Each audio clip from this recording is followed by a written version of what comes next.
Welcome, everybody. Thank you for being here so we can start on time. We respect your time and the time of everybody else in the room. So thank you for being with us. Today, from the Solomon angle, we're going to be talking about site value, which is a fundamental.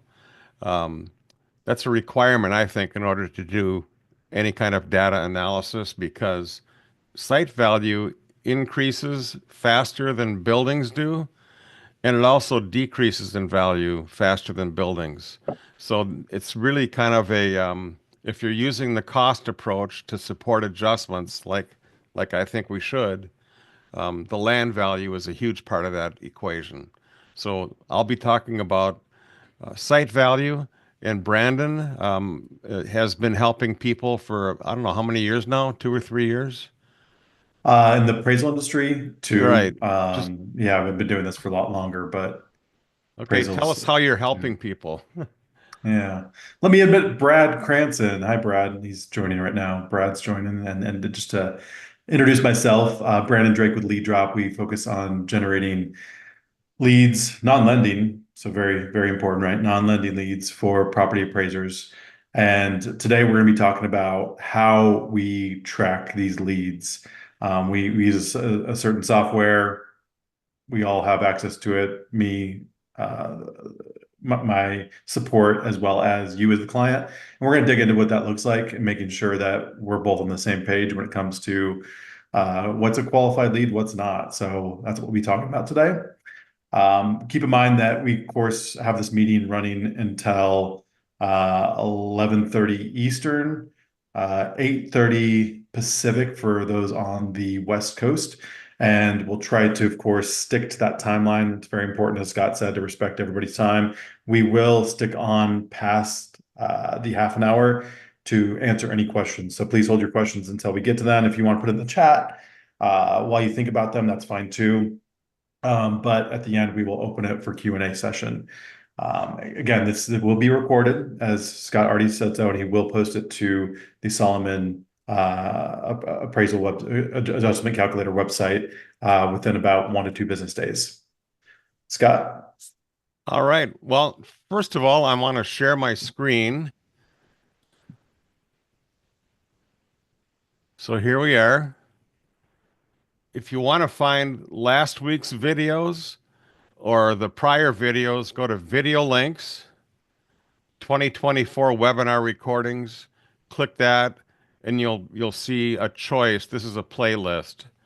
So here's the fundamentals that we did first, and then last week depreciated cost adjustments. So we'll have a third one up there soon. I'm going to log into Solomon. And by the way, I've probably told you this many times. This is a website that I use to do training materials, show videos, and so on. The actual adjustment calculator is back here. This is a different website. You log in with your email address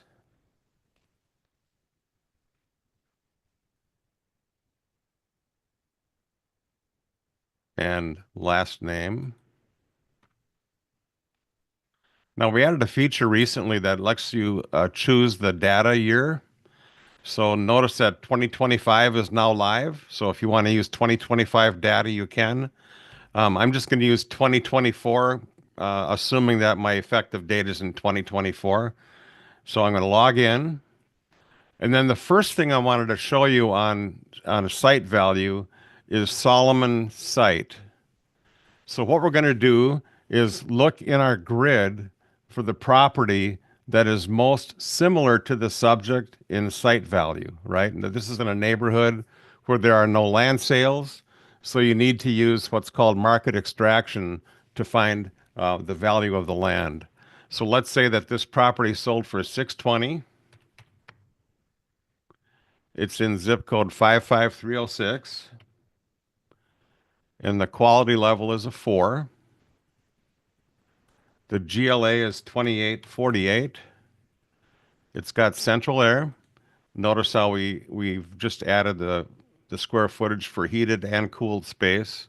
There is a basement, very common up here in the Northland because you have to dig down 4 feet just to put in a footing. A lot of you won't have to mess with basements, which makes your life much easier. one bathroom in the basement. That's a separate thing. You don't have to type in the number of bathrooms above grade. This is just the basement bath. And then there's a fireplace. Doesn't matter where that is in the house. The deck, let's say there's a 400-foot structure. That's a framed structure with decking like redwood, if you have a lot of money to spend, or pressure treated pine or cedar or anything in between, even up to Trex or something like that, a composite. And then the garage, 850 square feet. Okay. Now, the site value, the as-is value of site improvements, we actually have some data for that. If you go to secondary data and type in 620, we're going to see here's what the consensus was among like I think 48 appraisers spread around the country. And the idea is that if you have 48 non-experts, meaning non-experts in your market, each give an estimate and you combine that total and divide it by the number of estimates, you'll get a better number than if you asked an expert. So let's just say $30,000 for site improvements. And now this is where it becomes the most difficult. You know, pinpointing the effective age on a house without having done the cost approach is difficult. But let's say you think 18. So with this assumption, in this zip code for this value of a house, here's the site value. So 181, 230. Now watch what happens when I change effective age to like 5 years earlier, 13. What happened there is the house is worth a bigger portion of this 620 than it was because there's less depreciation. And if you go out to 20, then the land value goes way high. So to me, this is an accepted way, but it's probably not the best way if you have other methods. Now, a second method. So now here I can type my site size. Let's say it's 13,271. And that's a good lesson. If it's gray, you cannot type in data. Only the white fields will take data. So now what it did is it did a scatter plot based on these values. It drew the line of best fit, and then it found the value for 1,371 square feet, which would be right about here. It goes over to here to 147. So that's just a form of a scatter plot. We're actually solving the scatter plot with the number of square feet. That is the second way to get a site value if you have site sales. And I know this says, well, it says dependent variable. That should have been a clue because over here on sensitivity, it says adjusted sale price. So anyway, forecast is the one you want to use to do to find a site value from existing sales. And it would even show you the answer if you only had two sales, right? So it'll plot a different line and it'll give you a different answer. But if you only have two sales, you can use it that way. Now the third way is to I'm going to pull this in front here. I'm not going to waste time and show you how I looked up these numbers. But this 149,800, that is the assessor's site value. And then 658,300, that's the assessor's total value. You do that division and you find out that the value should be 23% of the value of the house. So you can take that 23%. I tend to apply that to the median value in the neighborhood to give me a site value. That kind of covers everything. If you've got let's say that you've got a neighborhood where you're at the top of the neighborhood, then I would take the average of the comparables to multiply by 0.23 to get a site value based on the actual comp sale prices. So that is how I would do site value to make sure you've got a firm foundation to start things like Solomon cost, where you have to put in the site value and the site improvements. So I'm going to stop sharing here And again, we'll cover that with questions. But Brandon, it's all yours. Yeah, thanks, Scott, for sharing that. I want to get into kind of a progression here. We talked about the first week of what our lead generation services have actually um, generated revenue for one of our property appraiser clients in New Jersey. So that was our first week. We talked about his ROI of 281%. The second week, we talked about what our websites look like. And so these websites are going to be focused on conversions. They're more modern. They work on desktop and mobile. And then, of course, like the next thing we want to talk about is how do we actually track these leads? That's a very, very important piece, right? So it's one thing to actually just start advertising or trying to get leads inbound, but knowing where they came from and if they were actually qualified leads or not, that's a game changer for us. And I think for you as a business owner as well. So you want to know getting to the ROI again, that's the ultimate goal. Is how much am I spending and what's my return on that investment? And without knowing where your leads are coming from, you're just guessing at that point. So I want to kind of show you a little bit of the screenshots of what that looks like on our end. We use a third-party system called CallRail. So we're tracking forms that are submitted on your sites directly through the website. There's no third-party software needed for that. We're using a third-party software called CallRail, which then tracks all of the calls that come inbound from your lead generation campaigns. And so this is an example of 316 Appraisals. He's an appraiser out of Scottsdale, Arizona. What this is a look at his call report. So this is the report that we have access to, the report that you have access to as a client, and it shows you where did the calls come from. So there's a tracking number that helps identify, the source, the start date, the start time, how long it was. We filtered it here only for leads that we were had marked as qualified leads. You'll get calls from people. There's one in here we did not mark as qualified, but it was somebody looking. She searched for house appraisal. So we have the keyword here to show us what the people search for. She searched for house appraisal, and yet she called asking for an appraisal on a 100-year-old vase. Like, right? I hear you laughing, Scott. That's the thing is like, well, you search for a house and yet you are asking about a vase and it doesn't really match up. So that'll happen from time to time where people will be calling for things they didn't search for. But here we go. And we look at okay, I made sure we blurred this out so we're not sharing phone numbers of our clients, customers. But Tara, for example, had called on November 25th. She searched the term house appraisal near me. It came from Google and it was CPC. That means cost per click. It's Google Ads in our terms. That means Google Ads. So this call came from Google Ads. The value for each of these leads for this particular client, he charges an average of $500 per lead. So that's what we mark it as. But now we can go in here and see, okay, he's got these calls from Google Ads. He got this call from somebody going to searching for his. So we started doing Google Ads for this guy a year plus ago. And then we started doing other marketing to help his website rank in the search engine. And so he's now getting leads from both ads as well as what we call SEO. So he's getting leads from both sources. So you can see here though that this is how we the lead drop as well as the client, we're on the same page. We know what's coming in, what's a good lead, what's not. And here, this is really the proof is right here. So now we know, okay, home appraisal, that is a keyword that we need to make sure we focus more on because it's working.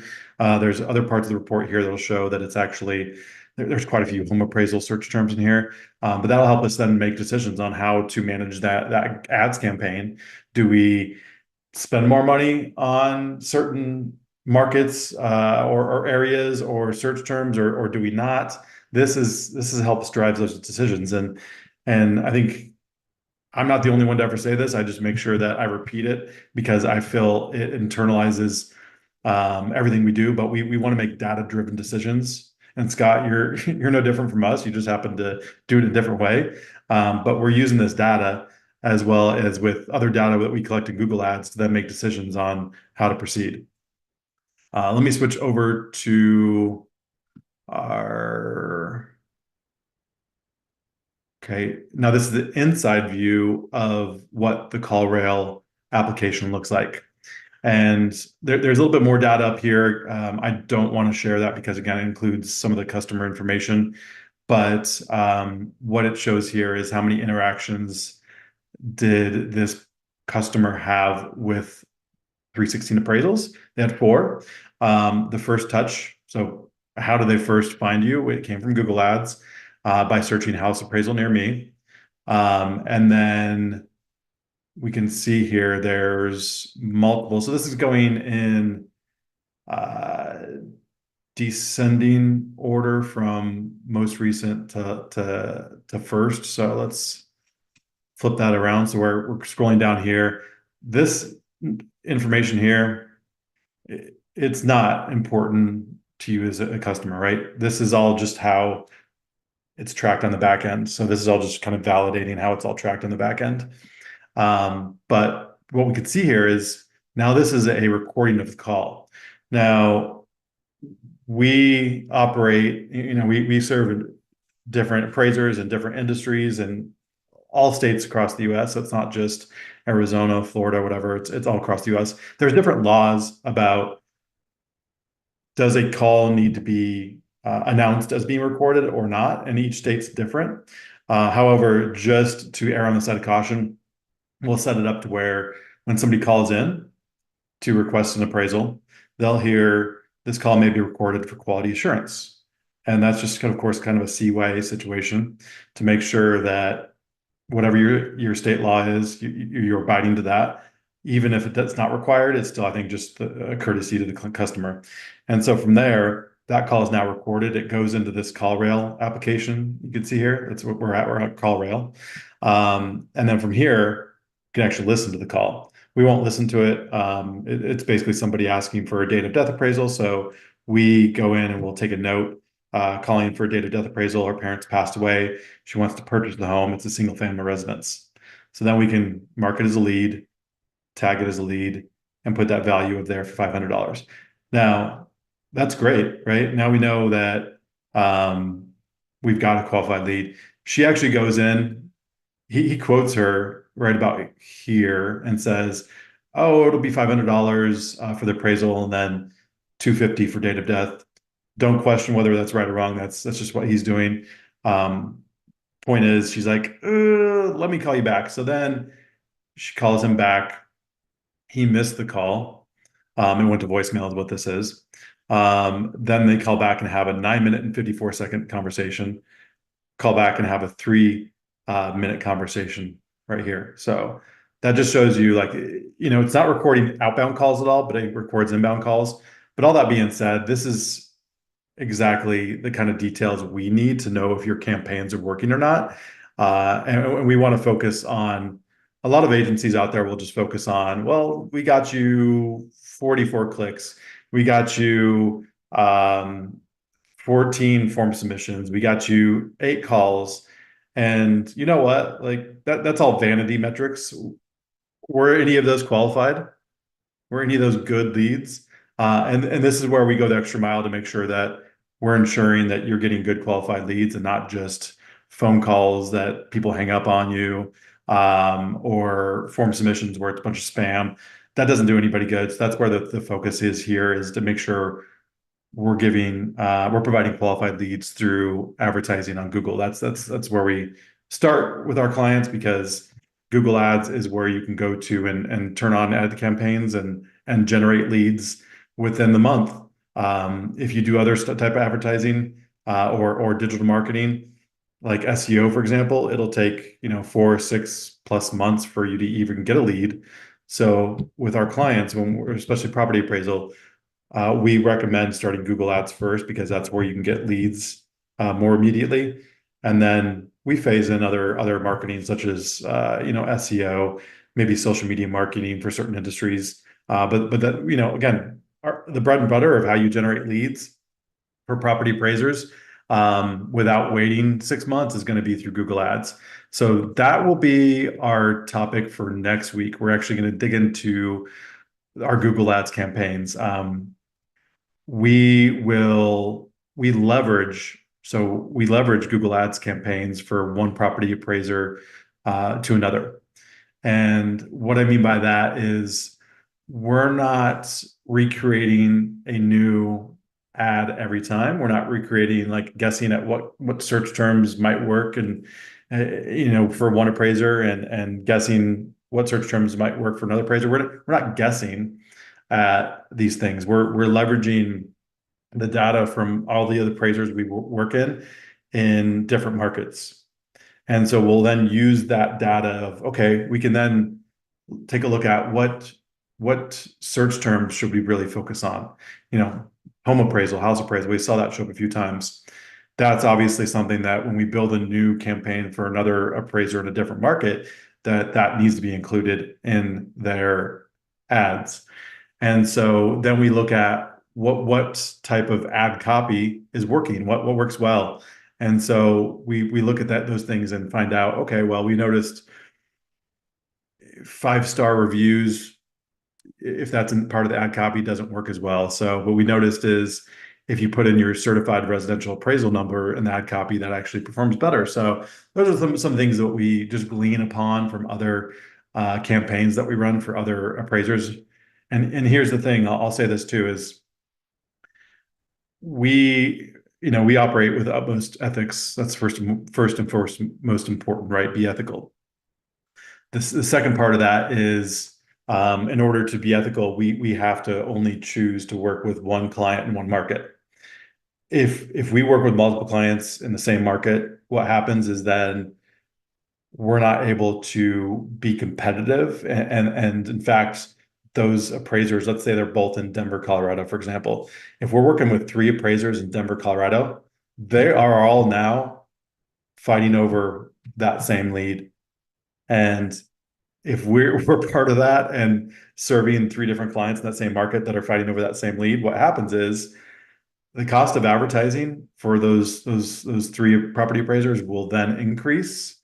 And then the cost to acquire that lead will increase, which means your net profit will decrease. And what will happen is, let's take a look at that. So if you have the competition's now threefold because we're serving 3 clients in the same area, what happens is all the websites might look the same, all the ads might look the same, and then you're paying more for a lead, which means you're not getting as good of value from our services. And at the end of the day, we want to provide value.